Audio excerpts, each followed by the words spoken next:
로스앤젤레스 다저스의 베테랑 외야수 마이클 콘포르토가 2025 시즌 초반 참담한 성적으로 팬들을 절망에 빠뜨리고 있다. 현재 타율 .164, 출루율 .299, 장타율 .167, OPS .566이라는 처참한 라인에 조정 득점 생산력은 고작 70에 불과합니다. 이는 리그 평균을 한참 밑도는 수치죠. 여기에 커리어 최악의 삼진율 27.6%는 팬들의 뒷목을 잡게 만들고 있습니다. 단순히 공을 3개 맞추지 못하면서 홈런, 뜬공 비율마저 커리어 평균의 3분의 1에도 미치지 못하고 있습니다. 한 달 정도 부진한 것이라면 어떻게든 이해해보겠지만 4월과 5월을 거치면서 보여준 모습은 객관적으로 그의 커리어 최악의 시즌 초반입니다.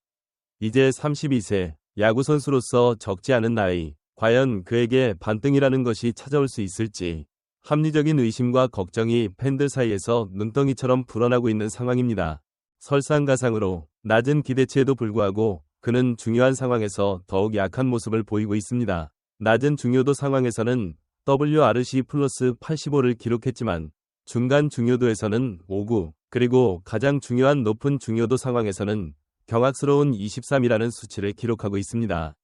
이게 무슨 의미냐고요? 쉽게 말해 팀이 정말 필요로 하는 순간에는 거의 아무런 도움이 되지 못했다는 뜻입니다. 네, 정말 보기 힘든 성적입니다. 그럼 이 영상은 단순히 콘포토를 비난하기 위한 영상일까요?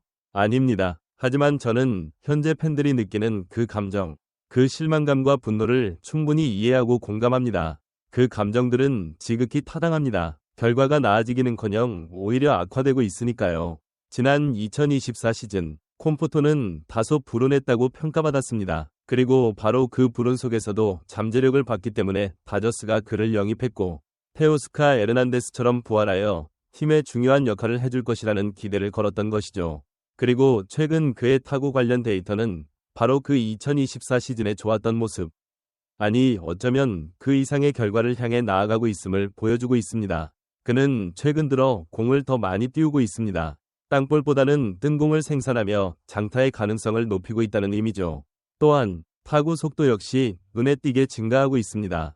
강한 타구는 안타가 될 확률을 비약적으로 상승시킵니다. 가장 주목할 만한 부분은 바로 이상적인 발사각으로 타구를 만들어내는 비율입니다. 4월에는 이 비율이 46.7%였지만 5월 들어서는 53.6%로 크게 향상되었습니다. 이는 그의 스윙 메커니즘이 올바른 방향으로 조정되고 있음을 시사하는 강력한 증거입니다. 이러한 타구 지표들을 종합해 분석한 5월 2 기대스탯은 현재 다저스의 핵심 타자인 무키 베츠나 앤디 파에스가 시즌 전체에서 보여주고 있는 수준과 비슷할 정도입니다. 만약 그가 5월에 실제로 그 정도의 성적을 기록했다면 팬들은 분명 그에게 훨씬 더 많은 인내심을 보여줬을 겁니다. 하지만 만약 이라는 가정이 많아질수록 실제 결과에 대한 우려는 더욱 커질 수밖에 없습니다. 여기서 우리는 몇 가지 중요한 질문을 던져야 합니다. 과연 이 개선된 타구 지표들이 앞으로도 계속 유지될 수 있을까요? 아니면 일시적인 현상에 불과할까요? 또한 계속되는 부진이 그의 멘탈에 부정적인 영향을 미쳐 슬럼프의 늪에서 헤어나오지 못하게 만들 가능성은 없을까요? 혹은 그가 어느 정도 반등에 성공하더라도 우리가 기대하는 최상의 시나리오, 즉 현재 그의 기대 우바와 실제 우바 사이의 엄청난 격차, 거의 80에서 90포인트에 달하는 그 간극을 메울 만큼의 대단한 반등이 아닐 수도 있다는 불안감도 존재합니다. 현실적으로 콘포토는 단순히 조금 나아지는 정도로는 부족합니다. 팀의 실질적인 도움이 되려면 아주 큰 폭의 반등이 절실한 상황입니다. 그냥 평범한 타자 수준의 콘포토는 다저스에게 큰 의미가 없을 가능성이 높기 때문입니다. 선수 비교로 돌아가보면 무키 베츠나 앤디 파에스는 포지션 가치, 수비력, 주로 능력 등 타격 외적인 부분에서도 팀에 엄청난 가치를 더하는 선수들입니다. 그들은 타격이 잠시 주춤하더라도 다른 방식으로 팀에 기여할 수 있죠. 하지만 콘포토는 정반대의 문제를 안고 있습니다. 그의 다른 능력들은 오히려 팀의 마이너스가 되고 있습니다. 스프린트 스피드는 하위 28% 수준으로 주로에서 약 마이너스 2점을 기록하고 있고 100이닝 이상 소화한 좌익수 38명 중 29위에 해당하는 수비력은 그의 가치를 더욱 깎아내리고 있습니다. OAA란 평균적인 외야수보다 얼마나 많은 아웃을 더 잡아냈는지를 나타내는 지표인데 콘포토는 이 부문에서 리그 하위권에 머물러 있다는 뜻입니다. 요컨대 콤포토는 앞으로 몇 달 안에 자신의 주전 자리를 정당화하기 위해 정말 험난한 오르막길을 올라야만 합니다. 그의 방망이가 모든 것을 증명해야 하는 상황인 것이죠.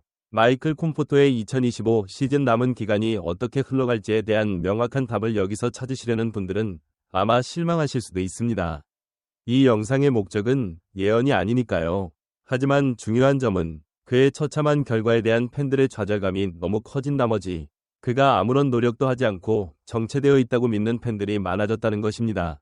그가 현재 리그에서 최악의 타자 중 한 명이라는 것은 부인할 수 없는 사실입니다. 하지만 앞서 언급된 여러 의문점들에도 불구하고 그가 5월 들어 분명히 생명의 신호를 보여주고 있다는 것 또한 사실입니다.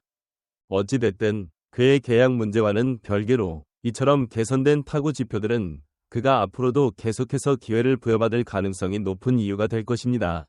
어쩌면 트레이드 마감 시한까지도 그 시간을 보장받을 수 있을 겁니다. 그리고 제가 다저스의 내부 옵션들을 자세히 들여다보면 볼수록 현재 팀이 실제로 할 수 있는 일이 그다지 많지 않다는 것을 깨닫게 됩니다. 서류상으로는 외부 영입 없이는 이것이 아마도 다저스가 구성할 수 있는 최선의 공격 로스터일지도 모릅니다. 물론 유망주인 달튼 러싱이나 김하성 같은 선수들이 깜짝 활약을 펼쳐 콤포토의 출전 시간을 빼앗을 수도 있겠죠. 하지만 결국 콤포토가 스스로 이 문제를 해결하고 부활하는 것이 다저스 로스터의 가장 이상적인 시나리오일 겁니다. 특히 트레이드 마감 시한에 다저스는 투수진 전체와 같은 더 시급한 문제들을 해결해야 할 가능성이 높기 때문입니다. 이런 상황에서 타선까지 외부 영입으로 해결하려 한다면 출혈이 너무 클 수 있습니다. 마이클 콤포토의 2025 시즌 정말 한치 앞을 내다보기 어렵습니다. 팬들의 엄청난 비난과 실망 속에서도 데이터는 희미한 희망의 불씨를 보여주고 있습니다. 그가 과연 이 데이터를 발판 삼아 화려하게 부활하여 팬들의 환호를 다시 이끌어낼 수 있을까요? 아니면 이대로 기대에 미치지 못한 채 팬들의 기억 속에서 잊혀져 갈까요? 그 해답은 오직 시간만이 알려줄 것입니다. 한 가지 확실한 것은 그의 남은 시즌 한 경기 한 경기가 다저스 팀에게나 그를 지켜보는 팬들에게나 그리고 선수 본인에게나 매우 중요한 시간이 될 것이라는 점입니다. 그의 배트 하나에 팀의 운명과 자신의 커리어가 걸려있다고 해도 과언이 아닐 겁니다. 여러분은 마이클 콤포토 선수의 부활 가능성에 대해 어떻게 생각하시나요? 그의 타구 지표 개선이 정말 의미 있는 신호라고 보시나요?